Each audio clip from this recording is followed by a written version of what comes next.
ತುಕಡೆ ತುಕಡೆ gang ಅವರು. ನಾವು ಬ್ರಿಟಿಷರ ವಿರುದ್ಧ ಹೋರಾಟ ಮಾಡಿರೋರು, ಬ್ರಿಟಿಷರ ಬೂಟ್ ನೆಕ್ದವರಲ್ಲ ನಾವು. ಅಶೋಕನ ಕಾರಲ್ಲಿ ತಲವಾರು, ನಾಡ ಬಾಂಬು, ಪೆಟ್ರೋಲ್ ಬಾಂಬ್ ಎಲ್ಲ ಇತ್ತು. ಅದು ಬಹಳ ಸೆನ್ಸಿಟಿವ್ ಸೆಕ್ಯೂರಿಟಿ ಏಜೆನ್ಸಿ ಅಂತ ಹೇಳಿ ಅದು ಹೇಳಲಿಕ್ಕೆ ಇಚ್ಛೆ ಬೀಳೋದಿಲ್ಲ.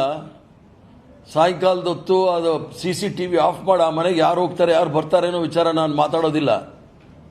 ಇವ್ರ ಥರ ವಿದ್ಯಾಸಂಸ್ಥೆಗೆ ಜಾಗ ತೆಗೆದುಕೊಂಡು ದಮ್ ಬಿರಿಯಾನಿ ಮಾಡೋ ಹೋಟ್ಲನ್ನ ಓಪನ್ ಮಾಡಿಲ್ಲ.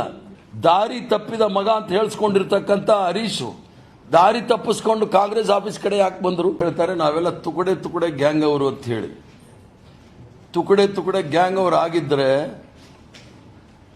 ತಡೀಪಾರ್ ಅಮಿತ್ ಶಾ ಅವರು ಆ ವಿದ್ಯಾರ್ಥಿಗಳ ಬಗ್ಗೆ ಏನೋ ಅನ್ಯಾಯ ಆಗಿದೆ ಅಂತ ಯಾಕೆ ಹೇಳಕ್ ಹೋಗ್ಬೇಕು? ನಡ್ಡಾ ಅವರು ಈ ತುಕಡೆ ತುಕಡೆ ಗ್ಯಾಂಗ್ ಅವ್ರನ್ನ ಯಾಕೆ ಮಾತಾಡಬೇಕಾಗಿತ್ತು?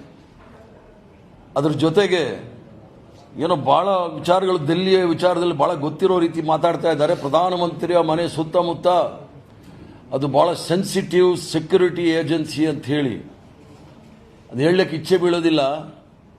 ಸಾಯಂಕಾಲದ ಹೊತ್ತು ಅದು CCTV ಆಫ್ ಮಾಡಿ ಆ ಮನೆಗೆ ಯಾರು ಹೋಗ್ತಾರೆ ಯಾರು ಬರ್ತಾರೆ ಅನ್ನೋ ವಿಚಾರ ನಾನು ಮಾತಾಡೋದಿಲ್ಲ.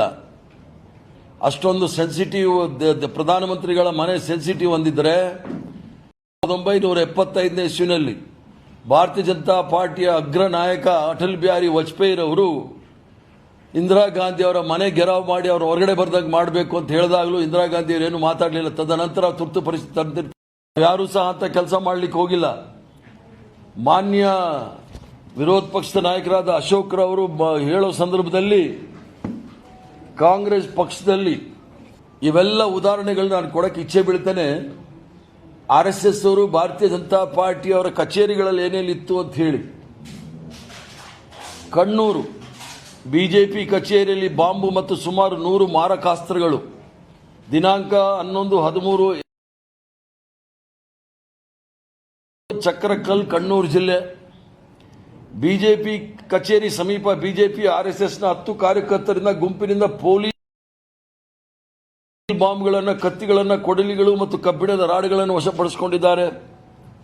ಸ್ಥಳ ಕಣ್ಣೂರು ನಗರದ BJP ಜಿಲ್ಲಾ ಸಮಿತಿ ಕಚೇರಿಯ ಪಕ್ಕದ ಜಾಗ. ಡೆಡುಮ್ಗಾಡ್ RSS ಕಚೇರಿ, ತಿರುವನಂತಪುರಂ ಕಚೇರಿಯ ಒಳಗಿನಿಂದ ಆಯುಧ ಮತ್ತು ಬಾಂಬ್ ತಯಾರಿಕೆ ಬಳಸಬಹುದಾದ ರಾಸಾಯನಿಕ ಪತ್ತೆ. ಪೊಲೀಸರೇ ದಾಳಿ ಮಾಡಿ RSS ಕಾರ್ಯಕರ್ತನ ವಶಪಡಿಸಿರ್ತಕ್ಕಂಥದ್ದು. ಈ ತರ ನೂರಾರು ಪ್ರಕರಣಗಳು ಇರ್ತಕ್ಕಂಥ ನಾವು ನೋಡಬಹುದು. ಕಾಂಗ್ರೆಸ್ ಪಕ್ಷದವರಲ್ಲಿ ಕಾಂಗ್ರೆಸ್ ಪಕ್ಷದ ಕಚೇರಿಗೆ ಬಂದರೆ ನಿಮಗೆ ಸಿಕ್ಕೋದಿಲ್ಲಿ ತ್ರಿವರ್ಣ ಧ್ವಜ, ಗಾಂಧಿ ಟೋಪಿ ಇವು ಮಾತ್ರ ಸಿಗುತ್ತೆ. ಇನ್ನು ಇಲ್ಲಿ ಲಾಠಿ ಆಗಲಿ, ತಲವಾರಾಗಲಿ, ಚಾಕು ಆಗಲಿ ಯಾವುದು ಸಿಕ್ಕೋದಿಲ್ಲ. ಲಾಠಿ ಸಾರ್ವಜನಿಕವಾಗಿ ತಿರುಗಿಸೋದು ಯಾರು ಅಂತ ನಾನು ಈಗಾಗಲೇ ಹೇಳಿದ್ದೀನಿ. ತಲವಾರುಗಳನ್ನ ತಿರುಗಿಸೋದು ಯಾರು ಅಂತ ನಾನು ಈಗಾಗಲೇ ಹೇಳಿದ್ದೀನಿ.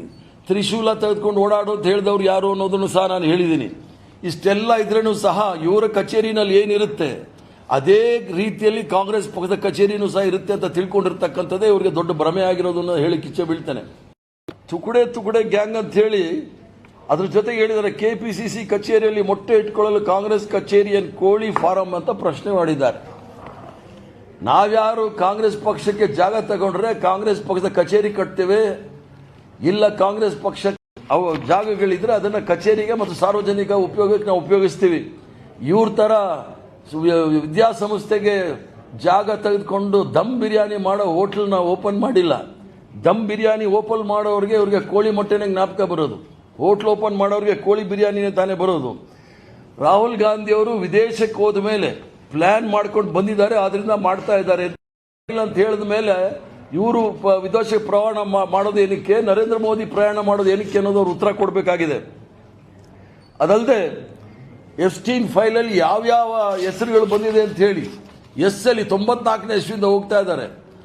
ಎಂಥ ಚಪಲ ಇರಬೇಕು ಹೇಳಿ. ಅವನ ಅಮೆರಿಕ ಅಧ್ಯಕ್ಷ ಹೇಳ್ತಾನೆ ಹೋಗಿತ್ತ 2 ಬಸ್ಸು, ಆ ಒಂದೇ ಒಂದು ಬಸ್ಸು ಬೇಕಾಗಿ ಕಾಂಗ್ರೆಸ್ ಆಫೀಸ್ ಮುಂದೆ ಆ ಡ್ರೈವರ್ಗೆ ಧಮಕಿ ಹಾಕಿ ಈ ಕಡೆ ಡ್ರೈವ್ ಮಾಡಿ ಅಂತ ಹೇಳಿ ಅಶೋಕ್ ಅವರು ಒಂದು ಜವಾಬ್ದಾರಿ ಸ್ಥಾನದಲ್ಲಿ ಇರ್ತಕ್ಕಂಥವ್ರು ಕಾಂಗ್ರೆಸ್ ಆಫೀಸ್ ಮುಂದೆ ನಿಂತ್ಕೊಂಡು ಒಳ್ಳೆ ವಿಲನ್ ತರ ಅವರು ನರೇಂದ್ರ ಮೋದಿ ಹೆಗಲು ತಟ್ಕೊಳ್ತಾ ಇರ್ತಾರೆ. ಆವಾಗ ಸಬ್ಕೆ ಬಾರಿ ಏನೋ ಮೋದಿ ಬಾರಿ ಅನ್ಕೊಂಡೇನೋ. ಪ್ರತಿಯೊಬ್ಬ ಕಾಂಗ್ರೆಸ್ ಕಾರ್ಯಕರ್ತರ ಜವಾಬ್ದಾರಿ ಕಾಂಗ್ರೆಸ್ ಪಕ್ಷದ ಕಚೇರಿಯನ್ನು ಕಾಪಾಡ್ತಕ್ಕಂಥದ್ದು, ತ್ರಿವರ್ಣ ಧ್ವಜವನ್ನು ಕಾಪಾಡ್ತಕ್ಕಂಥದ್ದು. ಇದ್ರದ್ದು ನಮ್ಮ ಜವಾಬ್ದಾರಿ. ಆದರೆ ಇಷ್ಟೆಲ್ಲ ಆಗ್ಲಿಕ್ಕೆ ಕಾರಣ ಇವರು ವಿಷಯಾಂತರ ಮಾಡಲಿಕ್ಕೆ ಪ್ರಯತ್ನ ಮಾಡ್ತಕ್ಕಂಥದ್ದು. ರಾಹುಲ್ ಗಾಂಧಿ ಅವರು ಹೋಗಿ ನರೇಂದ್ರ ಮೋದಿ ಅವರ ಮನೆ ಮುಂದೆ ಧರಣ ಮಾಡಬೇಕಂದ್ರೆ ಕಾರಣ ಏನು? ಹೆಣ್ಮಕ್ಕಳ ಬಟ್ಟೆ ಬಿಚ್ಚಿ ಲಾಠಿ ಪ್ರಹಾರ ಮಾಡಿದ್ಯಾರು? ಅದ್ರ ಜೊತೆಗೆ ಇಡೀ ಭವಿಷ್ಯವನ್ನೇ ಹಾಳು ಮಾಡಿದವ್ರು ಯಾರು? ಈ ಮಕ್ಕಳ ಭವಿಷ್ಯವನ್ನು ಹಾಳು ಮಾಡಿರ್ತಕ್ಕಂಥವ್ರು.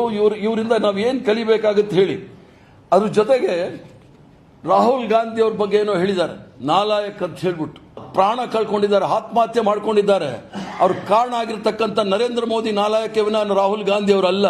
ಥಡಿಪಾರ್ ನಾಲಾಯಕ ವಿನ ರಾಹುಲ್ ಗಾಂಧಿ ಅಲ್ಲ.